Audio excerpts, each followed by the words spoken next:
Ntambi tuyinza kuyita tuyinza kwetegeka tutya kuba kyo kikulu aba celebrities baffe kibatukolera naye tuteeseteese tutya be tuli nabo.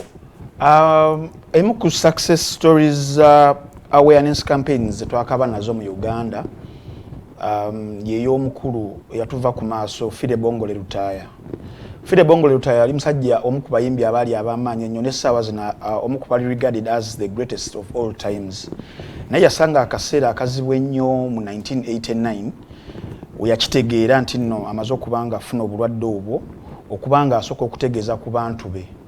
Yali yakamala okwawukana ne mukyala we n'atwala abaana be abasatu n'abatwala Sweden. Waliko omuwala omu bali bayita Tezra Lutaya. Tezra anyumya n'agamba nti baali mu evening mu ddiiro lyabwe nga bali mu kuwuliriza luyimba lwa Phil Collins. Taata najja njogera ku Fire najjako music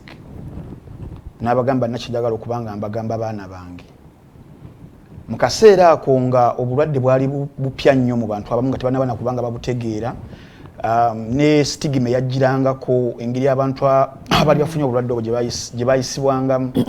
nti wabufunanga nga bagamba nti genda olwalire kubijja obeereyo mu kyalo obeereyo ekka mu mbeera eyo kumpi ne bakuziika. Yes, abaana n'abagamba oyabategeezako tebakikkiriza era ne bakaba amaziga. Tezra agamba nti yakaba n'abuuza taata ogenda kuba otulekawo ogenda kufa nga tolabika kuba nti oli mulwadde ng'okyali mugumu nnyo kubanga ekyajjirangako nti nno omuntu okulangira alina kubeera nga ayebya aweddewo nti wali so fast at the time. Naye Fire wabutegeerera he was still very strong man. Yamala okutegeeza ku family ye ng'alina okutegeeza ate ku this immediate family y'abaana be nga talina okutegeeza ku baganda be era abulira ku mukulu we n'amugamba nti munnaye lwayaba mukulu we then n'agamba nti alina willingness okuba nti coming out public. Muganda we n'amugamba tokigeza tokikole ekyo kigenda kutuleka luddawo ekyo because she was a celebrity.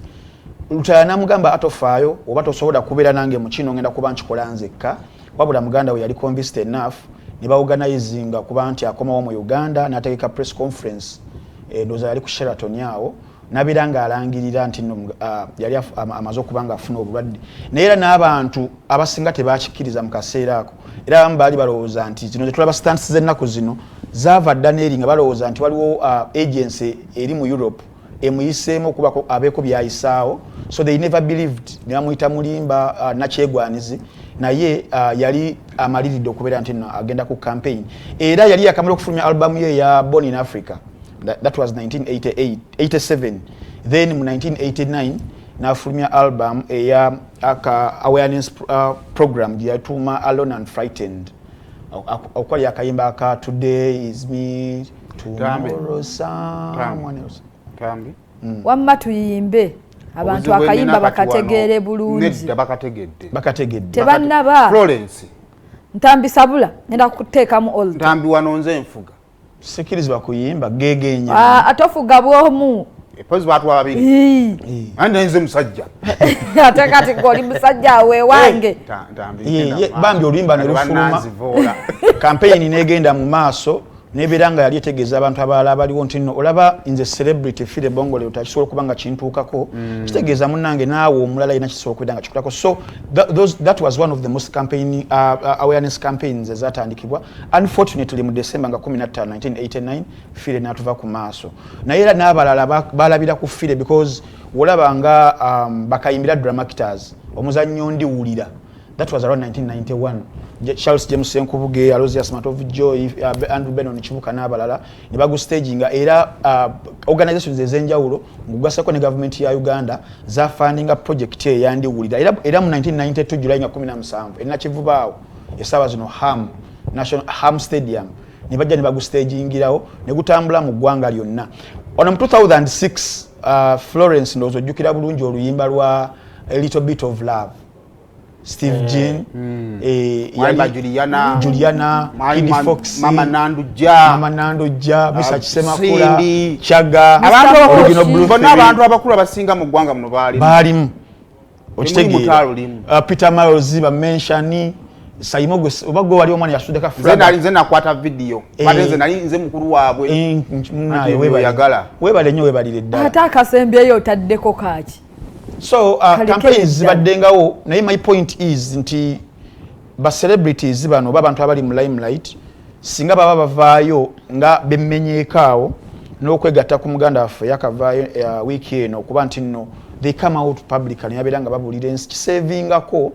bingi nnyo naddala ffe kati abatalina beera nnyo mu butaala okuba nga tweteekateeka n'okuba nti n'obulamu bwaffe tubutambuliza mu layini entuufu waliwo omusajja basketball gwe bayita Magic Johnson y'omu ku ba greatest of all time naye yavaayo mu 1991 ng'ensi tekikkiriza athlete omusajja ow'emifumbi omuggumivu nabeera n'ayatula n'agamba munnange ndi nako naye obulamu ssaawa zino bukyagenda imagine from 1991 paka ssaawa zino 2024 ng'akyali mulamu kitegeeza munnange obulamu bukyasobola okusigala nga bugenda mu maaso actor Charlie Sheen oba mumanyi yazanya 2.5 months gundi sitcom eyo naye ssaawa naye yavaayo n'alangirira so mu kyo mbadde ntegeeza ki badde ntegeeza nti obulwadde bubeerawo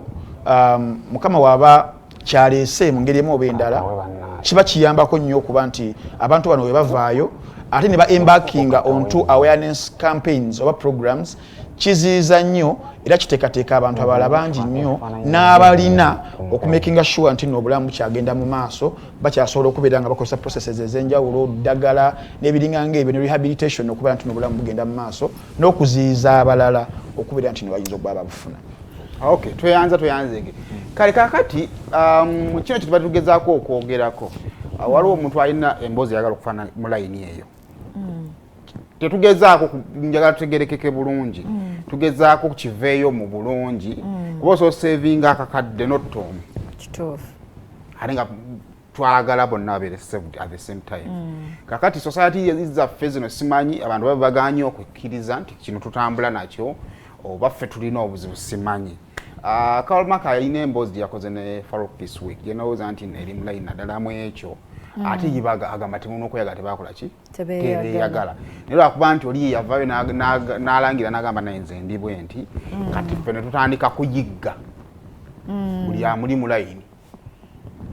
amanyi mutwagaza ne betutayagadde ontegedde bulungi kakati kubanga oli mukwano gwe kuba yagamba nti nze nali namutegeera ebiseera ebisinga mu kaseera awo time yayitamu nga yeetaaga omuntu amutegeera talaba kati singa omuntu alaba katamba ati nze kakatamba nga namutegeera nga katamba asobola okunvuma leero enkya ne tujja tulikonsayiringa life moves on kakati ye bwe yavaayo nga mumanye embeera ye ne mutandika okunjiga kati nze to me it was okay naye ate abanneetoolodde waliwo oli yakuvumyeko obi naye natandika okukiwulira noweerabanga oli mubi olino kati kankulya sayimo tuve nemu byoga nti oli omuntu akuvuma obubi osobola okubeera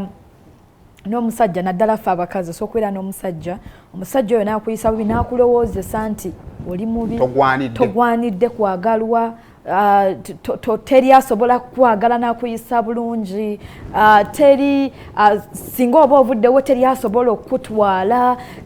tulaba nti nekikuyingira nga wadde wali obadde kolewo kirizidda ngeno ne bwe mugamba Simon Tanapu gyoli wa kitalo kino kiri naye nga waliwo akukakkanya ennyo nga waliwo akuyisa obubi waliwo akuyisaamu amaaso okitegeera